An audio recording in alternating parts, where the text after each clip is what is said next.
Okay, first order differential equation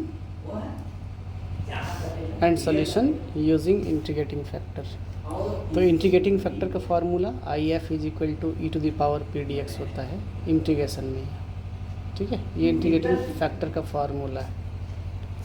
first order differential equation वैसे दिखता कैसे है? तो फर्स्ट ऑर्डर डिफरेंशियल इक्वेशन का फॉर्म है a d x plus b d y is equal to zero, या तो इसके अलावा फर्स्ट ऑर्डर डिफरेंशियल इक्वेशन हमें दिखेगा d Y by D x plus p y is equal to q के terms में रहेगा। अब समझना, फर्स्ट ऑर्डर डिफरेंशियल इक्वेशंस किसको बोलते हैं? तो first order differential equations first derivative को इन्वॉल्व करता है ना, of dependent variable with respect to y and independent variable of x. तो फर्स्ट ऑर्डर डिफरेंशियल इक्वेशंस को दो तरीके से क्वेश्चन कभी कभी लिखा जा सकता है, a d x plus b d y के टर्म्स में, या तो d Y by D x plus p y is equal to q के टर्म्स में। हो सकता है कभी कभी first order differential equation exact form में नहीं दिया रहेगा तो तुमको एग्जैक्ट फॉर्म में बनाना भी पड़ेगा, लेकिन ओवरऑल जब भी एग्जैक्ट फॉर्म में दिखेगा तो उसका फॉर्म इस तरह से रहेगा, d Y by D x plus p y is equal to q के टर्म्स में रहेगा। समझ गई?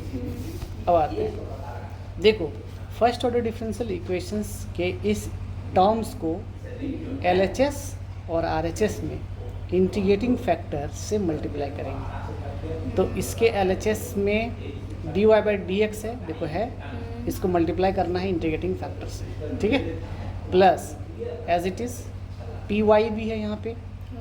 अब इसमें भी तो E to the power P D X से मल्टीप्लाई होगा और साथ में राइट साइड भी E to the power P D X से मल्टीप्लाई होगा।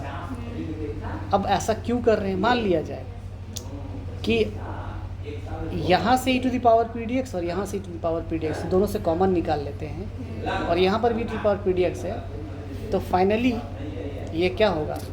कैंसिल आउट हो जाएगा इसके साथ, है ना, कैंसिल आउट हो जाएगा, ये इसके साथ, ये इसके साथ, ये इसके साथ कॉमन आउट होके कैंसिल आउट हो जाएगा। तो ओवरऑल यही इक्वेशन ना बच जाएगा, तो फ़र्क पड़ेगा क्या?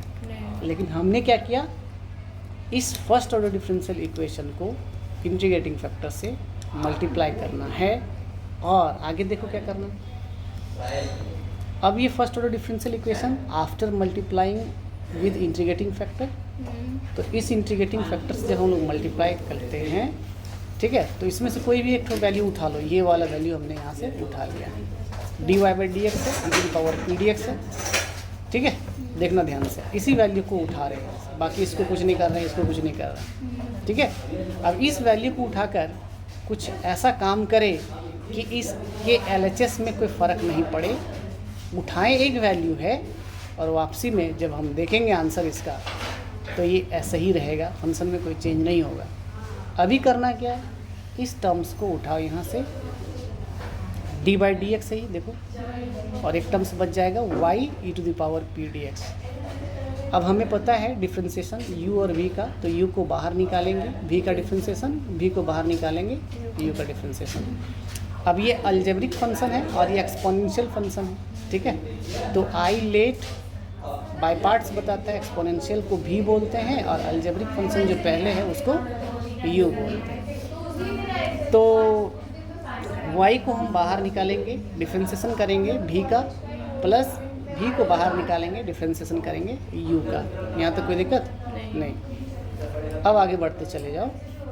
हमने करना यही है कि जब हम E to the power P D X का डिफ्रेंसिएशन करेंगे तो एक्सपोनेंशियल का डिफ्रेंसिएशन करते हैं x के रिस्पेक्ट में, तो ये function e to the power x ही रहता है। अगर यहाँ 3x रहता तो फिर से डी बाई डी एक्स हम लोग करते किसका?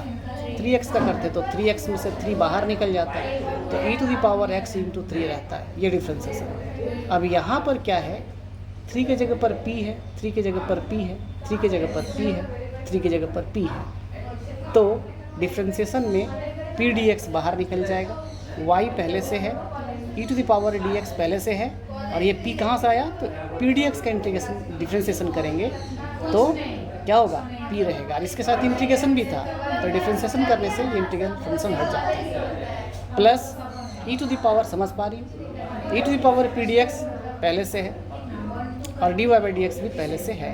अब देखो इस वाले बॉक्स में इस टर्म्स को प्रीवियस से मैच कराओ। देखो इसको हम मैच कराना चाहते हैं इसके LHS से, ठीक है। तो जब ऐसा करते हैं तो p y e to the power P D x इसमें है क्या? हाँ इसमें भी है, लेकिन इसको तो उठाए नहीं थे ना। नहीं। अच्छा ये है क्या? देखो हाँ है। इसका मतलब अकेला ये फंक्शन के LHS में से एक वैल्यू को उठाकर इसमें बाई पार्ट्स लगा दिए, तो इसका जो आंसर आया है ये इसके आंसर के बराबर है। इसका मतलब एक फंक्शन ये प्लस ये बराबर इतना, तो अकेला ये जो होगा वो इस समय इसके बराबर भी हो सकता है। फिर से सुनो, इतना प्लस इतना इज इक्वल टू इतना, देन ये अकेला इसके बराबर नहीं हो सकता है, क्योंकि यही काम तो हम लोग जब यहाँ किए तो ये पूरा टर्म्स क्या हुआ, इसके LHS के बराबर हो गया, यानी इन दोनों का सम बराबर इतना, इसलिए अकेला ये बराबर भी इसके हो सकते हैं। ये हो सकता है, हाँ ये भी हो सकता है। इसको भी बाई पार्ट्स लगाएंगे तो ये पूरे टर्म्स में सेट हो जाएगा, ठीक है। किसी भी एक को हाँ उठाएंगे। किसी भी एक टर्म्स को, तो ओवरऑल हम क्या कहेंगे, ये टर्म्स इसके बराबर हो जाएगा। तो चलो कैसे होगा इसको देखते हैं। अब यहाँ तक तुमको समझ आ गया, इससे क्या पता चला? Now this equation is become simultaneous differentiation and integration of same function, we leave the function unchanged, यानी कोई परिवर्तन नहीं हुआ, चेंज नहीं हुआ फंक्शन। एक वैल्यू उठाकर देखें तो इसके LHS के बराबर हो रहा है। इसीलिए देखा जाता है कि जब कभी भी किसी फर्स्ट ऑर्डर डिफरेंशियल इक्वेशन को इंटीग्रेटिंग फैक्टर से मल्टीप्लाई करते हैं तो ये एक एग्जैक्ट डिफरेंशियल इक्वेशन के फॉर्म में और या तो परफेक्ट डिफरेंशियल इक्वेशन के फॉर्म में सेट हो जाता है। कब होता है? जब हम इंटीग्रेटिंग फैक्टर से मल्टीप्लाई करते हैं तब। तो इस वाले वैल्यू को हम यहाँ से उठाएंगे और इसके बराबर कर देंगे, ये बराबर ये हो जाएगा। तो देखो यही चीज़ यहाँ लिख रहे हैं, ये बराबर ये दो टर्म्स को बराबर कर दिए। अब देखो d है यहाँ पे, ये dx इसके पास पहुँच जाएगा, y e to power P D x है, q e to power P D x dx है। अब इसको इंटीग्रेट करेंगे तो ये डिफरेंशियल फंक्शन यहाँ से हट जाएगा। इंटीग्रेशन करेंगे, करने के बाद समझ गई, समझ आया यहाँ तक? इंटीग्रल फंक्शन हटा p e to power P D x है, ठीक है, q e to power P D x है, dx है, प्लस एक कांस्टेंट आ जाएगा c। अब इससे क्या पता चल रहा है, ये y है, ये पूरा क्या है, इंटीग्रेटिंग फैक्टर है, ये बराबर है इंटीग्रेशन q है ये, और ये पूरा क्या है, इंटीग्रेटिंग फैक्टर है, फिर dx है, फिर c है। यही हमारा सोल्यूशन निकल गया फर्स्ट ऑर्डर डिफरेंशियल इक्वेशन का। चाहो तो तुम यहाँ से y का वैल्यू भी निकाल सकते हो, y इज इक्वल टू ये पूरा नीचे में चला जाएगा इस टर्म्स के, ठीक है, समझ आया? तो हम लोग इसको ऐसे ब्रैकेट में लिखेंगे, इसको ऐसे ओवरऑल ब्रैकेट में लिखेंगे, ठीक है, ओवरऑल ब्रैकेट में इसको चले जाएंगे। ये फर्स्ट ऑर्डर डिफरेंशियल इक्वेशंस का पूरा फंक्शन हो गया और इससे रिलेटेड ये क्वेश्चन है,